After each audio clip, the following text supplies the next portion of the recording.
2021 Summit, an event that gathers the world sports industry trends and specifically the latest trending matters on football with the purpose of exchanging knowledge and best practices. My name is Marion Reimers. I'm a Mexican sports journalist for Fox Sports, and I'm very delighted to be here. I'll be joined by amazing company. So let's start with Amanda Duffy. Amanda Duffy is the Executive Vice President of the Orlando Pride. She joined the Orlando Pride in February 2020 as its Executive Vice President. In this role, Duffy heads all operations related to the Orlando Pride, both front office and technical. Duffy came to the Orlando after 3 years at the National Women's Soccer League, where she occupied the roles of Managing Director of Operations, Managing Director, and President of the NWSL throughout her tenure. In her years as president, Duffy capitalized on the success of the 2019 FIFA Women's World Cup and brought the NWSL to the ESPN family of networks, introduced Louisville City FC as 2021 expansion club, and helped secure a marquee long-term league partnership with Budweiser, the first official beer partner of the NWSL. She also helped procure an extension with the league's founding partner, Nike, through the 2022 season. So Amanda, thank you so much for being with us. How are you?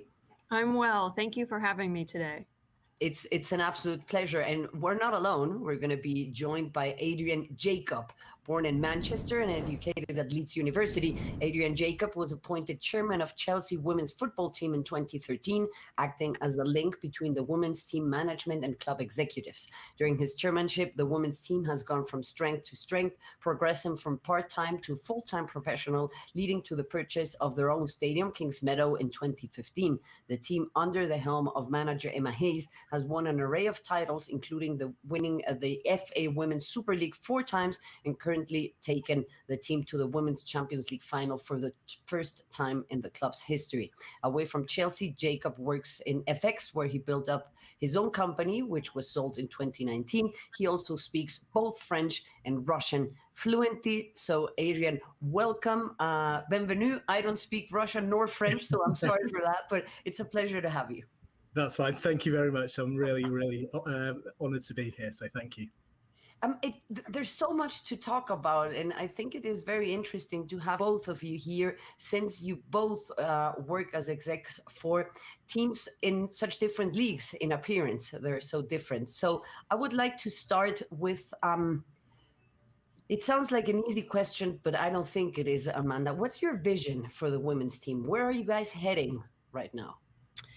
Yeah, it's a great question, and I think when I think about Orlando Pride specifically, I'm also thinking about women's soccer as a whole, and pulling from my previous role with NWSL, what some of the core priorities are in terms of the focus and how that translates into the club level and club model. And the first, of course, is when I think about Orlando Pride, I think about the product and the players that we have on the field, and it being a priority to build that first-in-class operation that's a highly team right now with Orlando Pride that currently consists of our first team playing in NWSL, but building out that pyramid of development underneath the first team that allows for the integration top to bottom, and a development pathway for the female player to move from the youth system into a professional environment at earlier ages, but continuing to provide a winning culture and invest in the best players that we can bring into the organization. Second, it's how do we structure this business and our operation that builds value. And aside from the player piece of it and player and product piece of it, what decisions are we making in the local marketplace that build valuation for the organization that we have and continue to elevate, generate, and increase the revenue that we need to operate at the highest level. And then third, it's the experiences of the stakeholders involved with the sport and with our organization in particular, and what's the experience of the fans when they're associating with Orlando Pride. what's the experience with the players when they're in market and applying for this badge, and for other stakeholders that are associated with the success of this organization. So it's really thinking in those three buckets of what the vision for this women's team will become, and demonstrate through our decisions, both related to product and business, that we're committed to building value and providing the resources that allow this team and organization to be successful. Thank you so much, Amanda. I think you're touching on very sensitive and very important subjects, and I would like to address that further in a couple of minutes. But before, Adrian, I would like for you to also speak about your vision for the women's team, taking into account that it's quite different in the UK, I imagine, because it's a country where football has a very big tradition in terms of the men's game. So now you guys also have to be pushing for that. How is that a challenge for you working out? Yeah, I mean, you say it's very different, but actually there were an awful lot of similarities with, what our message is and what Amanda was saying about Orlando Pride. So, yes, we have the huge men's clubs, and football is a part of everyday life in England, and in the WSL. So in our league, we have Manchester United, Manchester City, Arsenal, obviously Chelsea, and so we have the big names.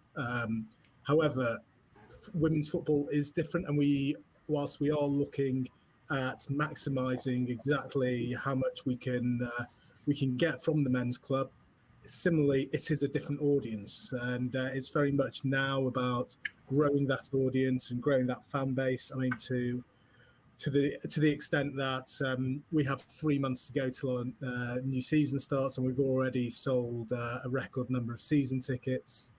We, similarly, we've got a new broadcast deal coming for next season, whereby there will be games on the main broadcasting channels in the UK. So we expect much more eyes on the game and on the players and on the team. So we expect it to carry on growing, really.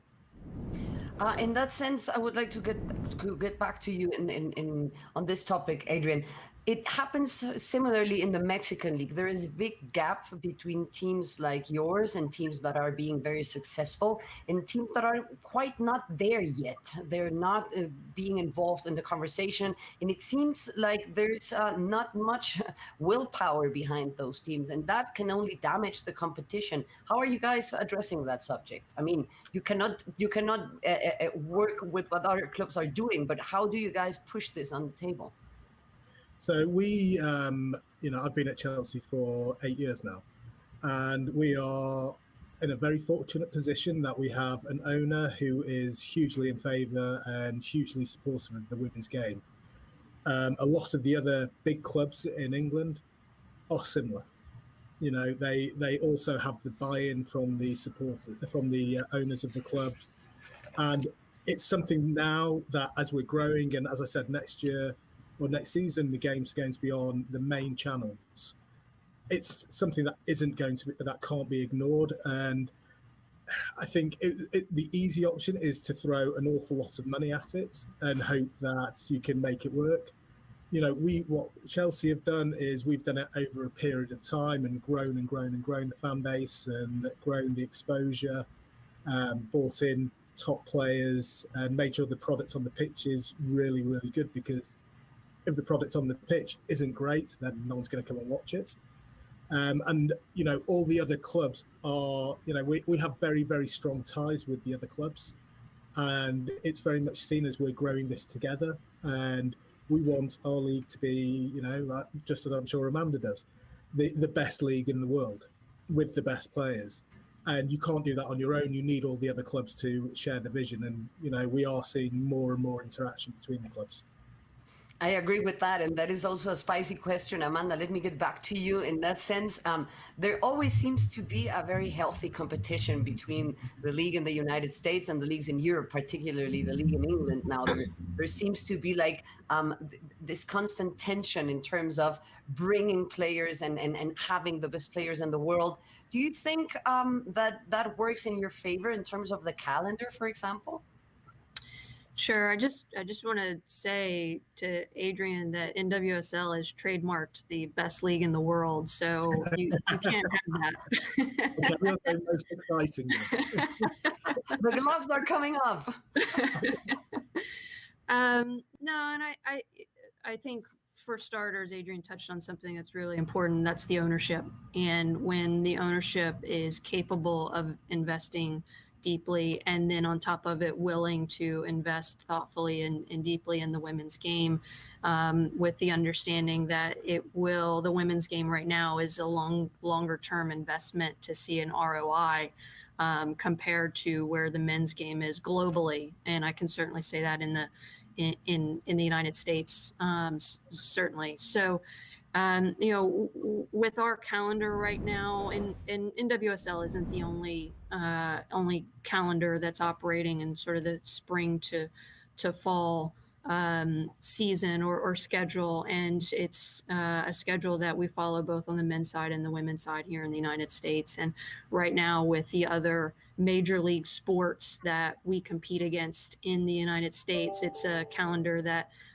is beneficial to us and works for and sets our teams up right now for the best calendar from a business and a competition standpoint. And while we do have to plan for and realize that there are certain years in the World Cup years and the Olympic years where parts of our roster will be away because they're on the international duty, we're able to plan for that and plan for that through larger rosters and preparation with how we even structure our roster to ensure we have the most competitive roster over a full period of the season. But what's really been great for us, for NWSL and for each of the clubs, is the growing investment in the game globally. That makes us all that investment in women's soccer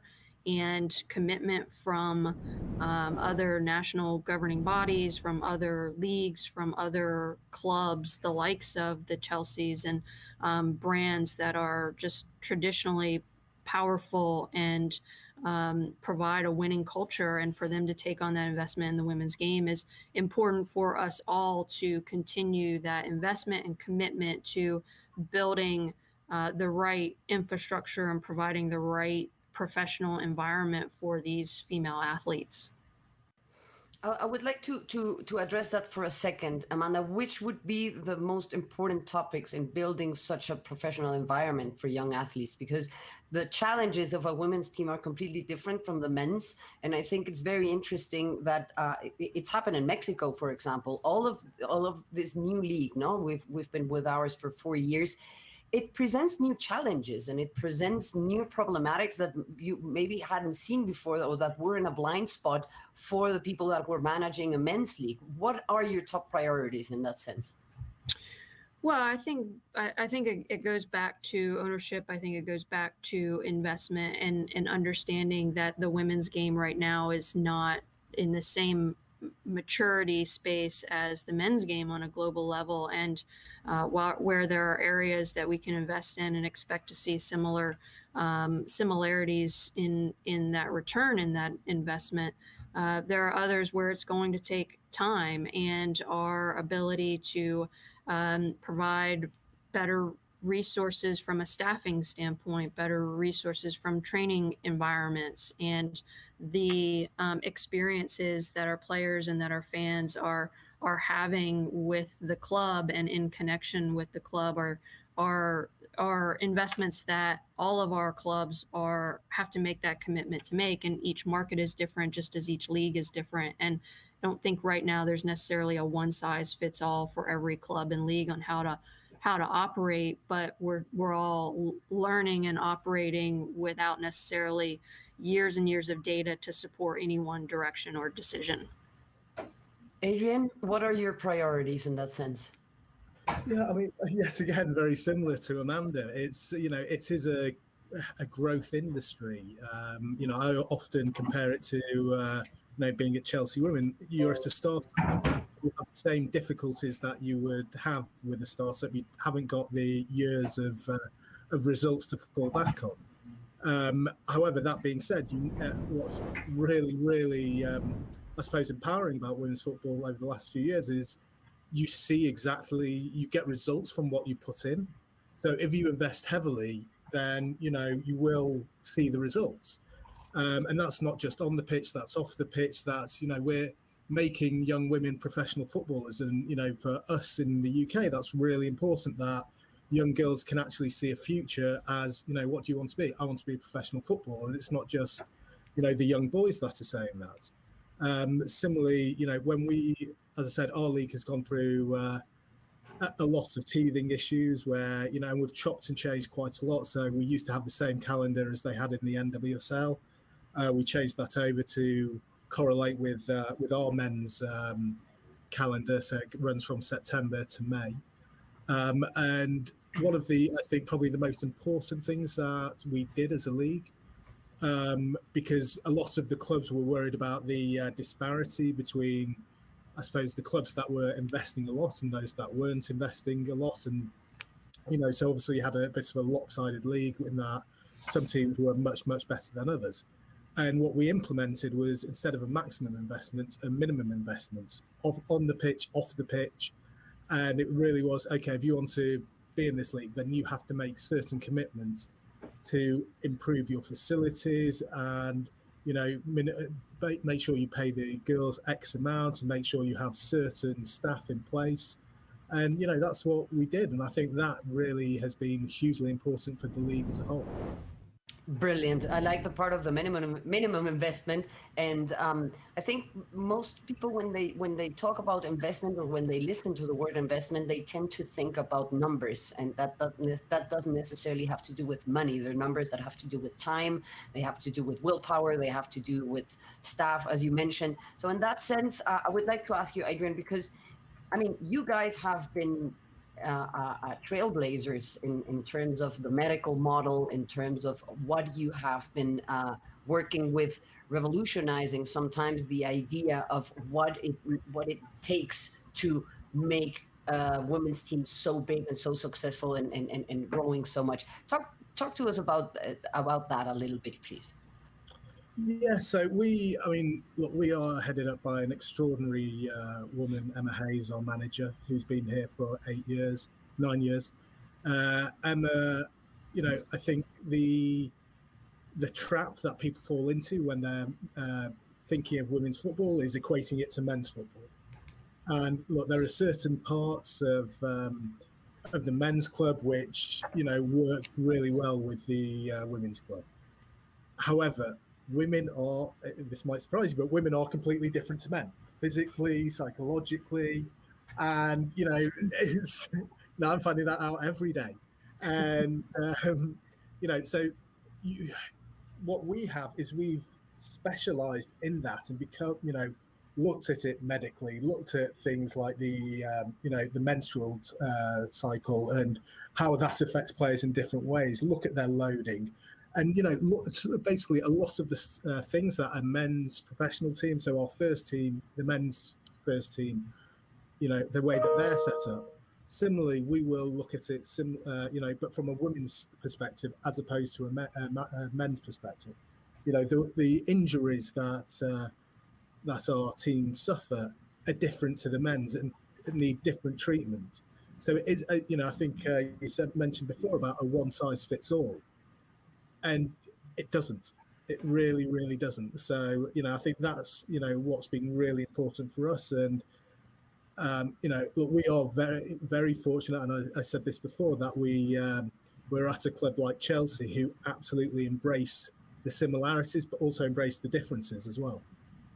And I think we have to take that into account, Amanda. You were talking about data, you were talking about numbers, and that is also very important. And I think that in a country such as the US, where you have a long-standing tradition of data, of sports analysis, I'm not saying that soccer doesn't have it, but sometimes I think football is a bit more, I don't know, behind in that sense. There are lots of books talking about it. And how do you start to collect all of that data? Like, did you guys start from scratch? How do you start something like that?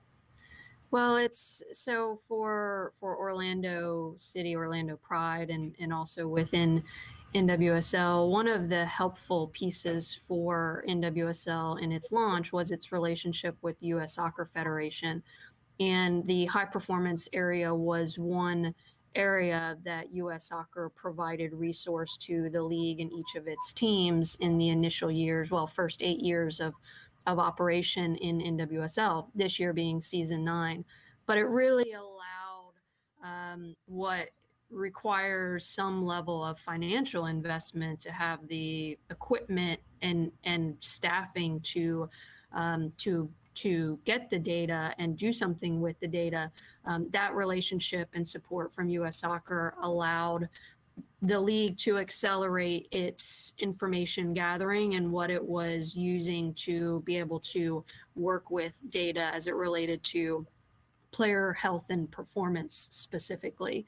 And now as that relationship has changed with U.S. Soccer, teams are better prepared and better equipped to take on the technology and staffing and be able to utilize the data in a way that's meaningful for the performance of the team when it comes to health and medical and performance standpoint. I think there's still a growing area of technology and data that we're starting to utilize and work with when it comes to the scouting and player recruitment type model. That's probably in the women's games. The whole scouting and player recruitment process is an area that I think we still have some maturing to do to understand what that right process is and find those players that we're looking for. And further use of technology and data to support decisions that are going to be made is something that I see becoming more meaningful and material in that process for women's soccer as it continues to grow.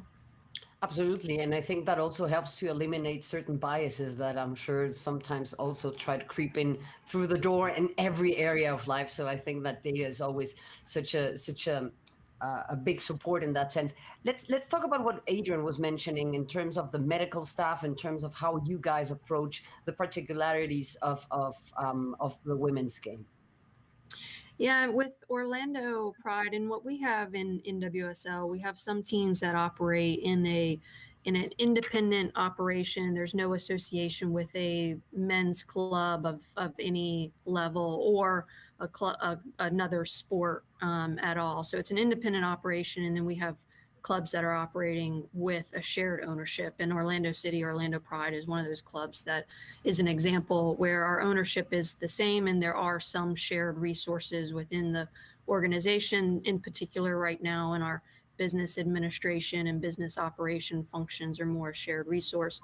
Where we've started to move in our soccer operation is an independent model on each of the soccer operation sides, so that our technical staff is completely independent, our medical staff is largely independent, performance staff largely independent of what we have set up on the men's side. Similar in structure, but with dedicated staff to the Pride side that allow the focus on the female athletes and the ability to hire personnel that have more familiarity with the female athlete and the women's game to be able to better service those players. So that's as part of what is a relatively new strategic direction for our organization, is building out the independent soccer operations, is a direction we're going and have already seen the benefits of having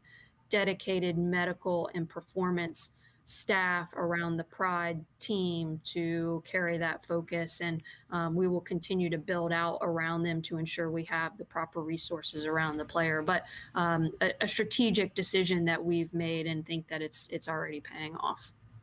I would like to keep on talking about these particularities. I'll be with you in a second, Adrian, but tell me something, Amanda. I mean, I think it is also a challenge, and it shouldn't be, but that's how the world is built, to have women who are mothers in your team. That wasn't a problem in the men's game because it was assumed that women took care of the kids. So no one has ever asked where Messi or Cristiano Ronaldo leave their children when they go to the field. But that is not the same thing with the women's game. How have you guys handled this situation? Well, we have a few moms on this team, as a matter of fact. So it's a lot of fun, actually, and I'm glad that we're in a position to, what I believe is to be a part of leading how clubs can manage and handle moms while they're still playing at the highest level. And that was a conversation that we had with each of the moms on our team. There's 4 moms on our team with Orlando Pride, and kind of goes back to one of the areas I was speaking about earlier, and the experience that we want to ensure the players have in their association with this club. And we're learning as we go. We are on how to manage the moms, both as athletes and their loading, and what that means when they're thinking competitively, but also in leading up to, and how we travel and take care of these athletes and their children when we're preparing for matches. And we set it up under the direction of wanting to provide an environment and a support structure, both from the people involved and who we would travel with these players/moms, that would provide them the support that would allow them to be able to fully focus on doing their job, which is to play the game.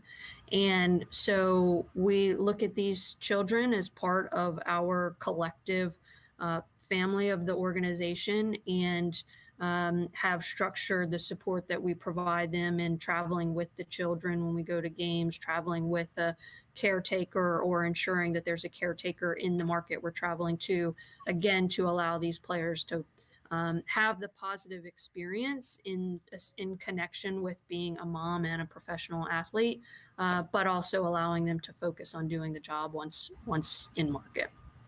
Adrian, your thoughts on this? Yeah, I mean, I look at Orlando Pride, and I know the head coach over there, Mark, and I think what they're doing is an absolutely amazing job, especially in that respect. We haven't got any mothers who are playing for us at the moment. We have, and I recognise what Amanda's saying about bringing them into the collective. Our manager, our head coach, Emma, she has a young son who will come to games, and I think we have to be realistic about this, that people want to have their children around. And if for me personally, if my kids aren't around, then I miss them, and am I going to be doing as good a job as I possibly can be, or do I want them to share in the experience? And I think it's about being more inclusive, more accepting, more just realistic to the environment, really. Absolutely. And being realistic, I think that the women's game has also brought to the table very different discussions in terms of advocacy and other subjects. And I would like to address this with you first, Adrian. LGBT community, racism, all of these issues that sometimes people say, oh no, keep politics out of sport. Sport is involved in politics constantly, and it's been used by politicians since, forever. So how do you handle these situations with maybe what could even be crossed messages in terms of ideologies or standpoints between the players and what they're saying publicly? I think, we at Chelsea, we have an owner who is extremely passionate about using, being able to use sport for good, and recognizing that sport is a huge mouthpiece for the community and can get to places which other things can't. And one of the things that I'm most proud of about working for Chelsea is this huge anti-Semitism campaign that we have been heading up for probably 3-4 years now. And it's incredible that everything is saying no to anti-Semitism. The players have been educated, players who might not have fully understood the message before they joined Chelsea. I can guarantee once they have left Chelsea, they fully understand all about why things happen and why we should never let things happen again. And that for us is hugely important. And with other aspects, we have we understand that, and our players understand that they are incredible role models. And we are fortunate to have our captain Magda Eriksson and Pernille Harder. There's a very iconic photo of them from the World Cup, I think 2 years ago. And I think the great thing about it is it's them, and we're in a position to fully support everything that they do, and just show that we support everyone's life choices, quite frankly, and we take a very strong, I suppose, welcoming approach and an all-accepting approach, really. I think that's wonderful, because one of the things you mentioned, and I don't know, what do you think about this, Amanda, is the fact of the community. Community is what makes football thrive. It is at the heart of the sport, and not every sport, but we're talking about this one particularly. So how do you guys deal with these new questions that the women's game has brought to the table? Because it's going to bring new answers, and those new answers are going to bring new questions with them. Yeah, it's with our team and our organization, I certainly view sport as a platform for good, as Adrian just mentioned, and the ability and opportunity to really inspire and unite communities. And for Orlando Pride, it's really built around the inclusivity, diversity, and having strong values and connection with that openness and willingness to listen, understand, and see other perspectives. At the same time, we also have several of the highest profile players from a social media standpoint that are very clear in their positions and messages that they want to deliver. And so for us as an organization and collectively for the whole, it's been important for the club to have its pillar focuses that it really represents and does work in the community to grow, help, build, inspire, and unite, but then also creating an environment and instilling confidence to those players that we support their messages as well, and support them how we can and when we can in the things that are important to them has been, I think, really important and helpful to bridging a collective, collaborative relationship across everyone here. You mentioned social media, and I think that's something we cannot leave behind, particularly in terms of the women's game. It has been so powerful. It has been so important. And sometimes it's a two-edged sword. Do you consider it an ally? How do you work with social media in terms of also having these high-profile players? Sure. Well, I think, yes, it's an ally, certainly in the women's game, and how we approach things. Because of our shared operation and structure. We largely try to follow the same strategy in terms of direction and what messaging or what directives we're working towards. But we fully understand, and I can say this across NWSL, there is very little overlap in season ticket members and general fans of a men's team and a women's team in the same organization.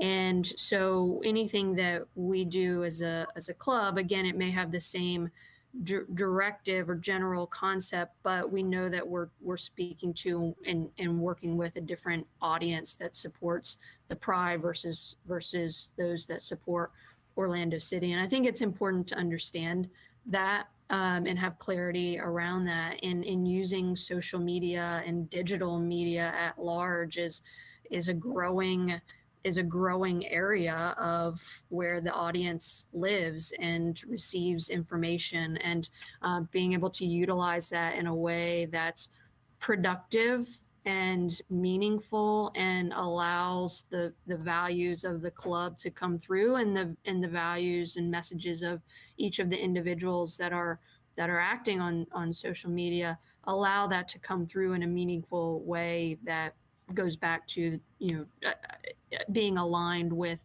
those club values and direction is really important. I think that what you mentioned is key, right? This is a tool and we should be using it wisely. I mean, the fact that we guys are here and not in person and that we couldn't bring you over, but I am sure Mariana and everyone else will be taking care of that. Adrian, it has been challenging. It has been a very difficult year. And evidently when the women's game was rising, also due to the World Cup in 2019, the pandemic struck. So, how have you guys been tackling these challenges? Like what has been, I don't know, I don't think there's a formula, but how did you guys stay above water and just capitalize from this? It's been difficult. I think, it's been difficult for everyone, whatever sort of part of life you're from. I think I think the girls have in one way been fortunate in that they've been able to carry on doing what they love and carry on training and carry on playing games. However, it's not the same playing in front of no fans. We have some of our girls haven't been home for 18 months and haven't seen their family for 18 months. I think what has probably happened more than anything is our team have bonded even more. They were all very well bonded before, but they've really, really become a family and very dependent on each other. And in a sort of way to how most families work, they're probably quite happy to have a bit of time off from each other at the moment. I think it has been difficult. I think, as you said, the growth aspect of it, what I think we've seen obviously is, we were on the crest of a wave. What we've seen, I suppose, is that has probably, going back to social media, that's been translated into having more followers on social media. I mean, more interaction on social media, whether that's, for whichever causes it may be, or just, to inform, to educate, to entertain, using it in that way. So we've had to be quite pragmatic in our approach there. We've, I think also just, at this period of time where it's quite easy to be negative and quite easy to sort of shrink away from things, I'd like to think that Chelsea women have provided some light and some sunshine for Chelsea fans and for fans of women's football with the season that we've had. And, as I said, we're looking next season, 3 months to go. We've already outsold any previous season tickets. And, the message that we put out on social media, I think, we're lucky to have, just as Orlando Pride do, we have a lot of very charismatic and very strong women and very strong role models. And I think probably one of the most incredible things was, as we're growing, actually, I think one of the stats my CEO always likes to tell me is that we're the second most engaged women's sports team on social media. We're only after, the US women's national team. And, so obviously we're doing, the guys are doing something really right. And what was, again, going back a bit to, I suppose, our responsibility, when when we won the Champions League semi-final, which was probably, one of the biggest games in our history, we were actually part of a social media blackout, basically against, all the racism and trolling that happened on social media, along with all the men's Premier League, or the Women's Super League did it as well. So it's about, knowing what your responsibility is. So even though, it would have been amazing to be on social media at that time, there are some things that are slightly more important. Congratulations on that, Adrian. I think that is a very powerful message, and it's a very powerful message. No matter what colors you're wearing, no matter what badge you're wearing, we're all on the same team, I think, on that behalf. In that sense, Amanda, I mean, the NWSL was an example for the whole world. You guys created a bubble. It was very interesting to see what was happening there, and with your team in particular as well. The women's game, the women's sport in general, the WNBA, many others, were an example of resilience, I believe. So what was the most challenging moment for you as a manager and for the team?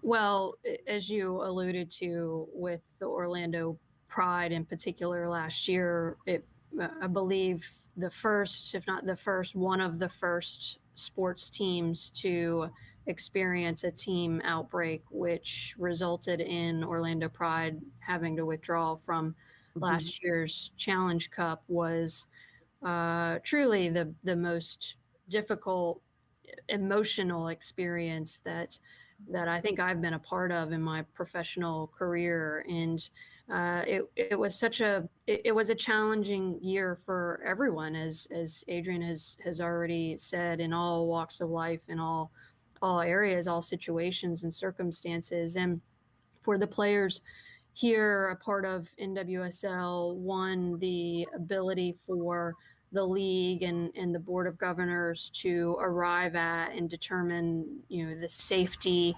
elements that would allow an event such as the Challenge Cup to happen last year took a lot of time, a lot of conversation and assessment on ensuring we were making the right decision, and that's serving as the catalyst for NWSL to be the first professional league back in the United States last year, ahead of any of the other sports, really was meaningful in terms of the ability for the league to make that decision, for the players to have confidence in the environment and competition that was created that allowed them to play games last year, and also gave that confidence to fans and partners that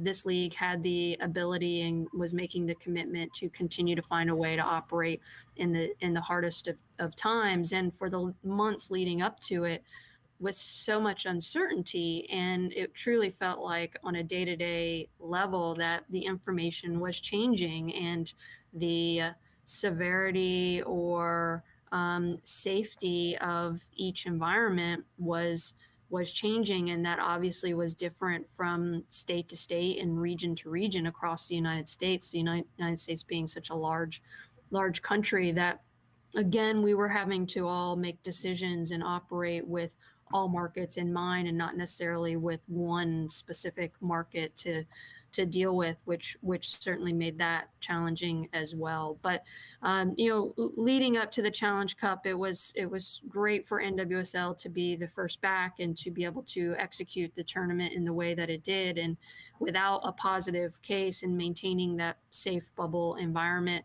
And extremely unfortunate for the Orlando Pride to have not been a part of that. But through that experience last year and the remainder of 2020 with the fall series, a lot of learning experiences, and I think every individual took away from that an appreciation for for safety, for responsibility, and accountability towards each other in ensuring the fulfillment of protocols and the steps that needed to be taken to create that environment that needed to be maintained. And I think it certainly has set us up for this year.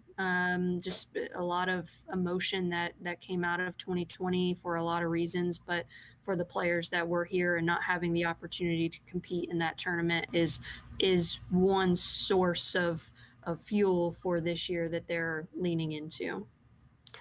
Thank you so much, Amanda. I mean, my English is not as sharp as I wish it was, so I use the term manager, but I meant executive, so I'm sorry about that, but I think it was pretty clear. In that sense, we're running out of time, so I would like to have some closing statements from both of you in terms of where do you see the game heading? I would like to start with you, Amanda, particularly in CONCACAF, with Liga MX now growing, with the possibility of having international competitions in a couple of years, and also obviously understanding the challenges that the pandemic has brought to the table. Where do you see the game going to? I think it's a difficult question, but let's think about maybe 5 or 10 years from now. Well, it's women's soccer is growing, and investment in the game is growing here in the United States, here in the CONCACAF region, and globally. And so to see more players having the opportunity to compete at the highest level, our clubs being able to invest more deeply in the club infrastructure from a facility standpoint and a staffing standpoint and an experience standpoint itself is something that will continue to grow. And I think beyond what we're doing inside of NWSL, those competitions within the region, whether that's from U.S. Soccer and a women's version of an Open Cup, or with CONCACAF and the and inter-regional competition within CONCACAF, and seeing more countries being positioned and able to participate in such competitions will just accelerate the growth of the game, accelerate the business opportunities, and hopefully accelerate the investment from business partners to advance women's soccer. Thank you so much, Amanda. Adrian, what is your take on this, and how will things be evolving with this new model of the Champions League, for example? You also mentioned this new broadcasting deal. Will we be seeing Chelsea, I don't know, playing a game maybe on this side of the world eventually, even if it's a friendly? We would love that. Never say never. I think what our aim is to grow the game, and growth takes on many different guises. You have growth whereby, we're looking at our community and, developing homegrown talent and making sure that the next generation is there and the next generation understands what it can do. And then it also entails bringing commercial partners on and making sure that, where we're at the moment, there is some return on investment, and, we bring on more and more investors, and it becomes a much bigger commercial behemoth. And I suppose, opening up the borders and, with the Champions League, I think we obviously we lost in the final this year. We hope to go one step further next year. And I think it's going to be a really exciting process, because you're going to see all big teams playing each other more often. The TV rights, are going to be huge. And I think we're just going to keep growing and growing and growing. And I think that's the great thing, that there is no ceiling here at all. There really isn't. We can keep developing, we can keep growing. We have so far, we've come so far, and yet there's so much more. There's so much further to go. So much further.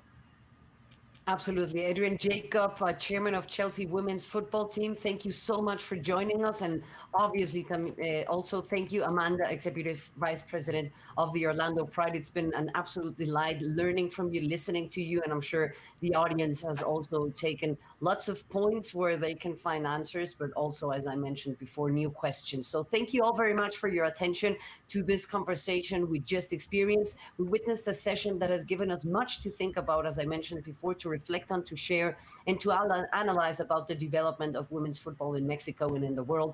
Personally, I have been privileged once again by Liga MX and all of their staff. Thank you so much for having me. It's been a great joy, but also a big responsibility to be with Duffy and Adrian Jacob in this conversation. And now we will return microphones to the studio. Stay tuned to Summit 2021 through Liga MX digital platforms. Thank you so much, and we'll see you next time. Gracias, Marion. Todo un desafío el poder salir adelante, porque en el momento en que empezaba a crecer de manera más marcada el fútbol femenil vino la pandemia y ha sido todo un reto, Sara, el poder salir adelante a pesar de estas adversidades que ha enfrentado el mundo en los últimos meses. Sí, la verdad es que el fútbol femenil no fue la excepción, pero así como ha sido un reto, ha sido una oportunidad.